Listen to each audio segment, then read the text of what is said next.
I was part of a prayer group that met on Wednesday evenings, and we prayed for our family and other issues, but I especially lifted up my family to the Lord. And one night when we were there praying, I was on my face crying out to God about how I could get my niece out of the foster care system. I was so convinced that God wanted me to get Lineage out of the system that I was willing to do anything that it took to get her. One of the requirements was, of course, to complete a course in becoming a foster parent. And so I took these classes, and on the last night of the class, I was told to make sure that there was a separate bed for the child. So I asked, well, what if I don't have a separate bed? And they said, well, they'll reschedule the visit until such time that you can demonstrate there's room for a child.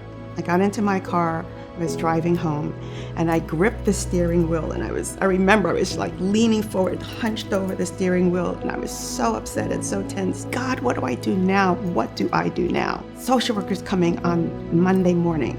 I can't even squeeze a cot in that apartment. I'm just praying out loud all the way home. When I walked down the hall to my apartment, I lived on the ground floor. My neighbor was in the hall and she was hysterical. There was some kind of a pipe burst somewhere in the building and it flooded our apartments with excrement, feces, poop, whatever you want to call it. My apartment had the worst of it.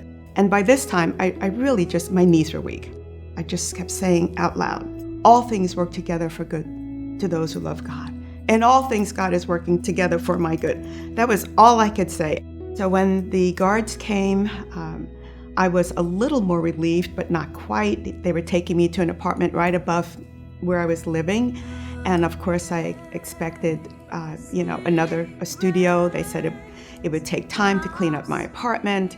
And so perhaps they would talk to the management about moving me into this apartment permanently. I opened the door to the apartment and I walked into a sprawling 2-bedroom, 2-bath apartment with a view.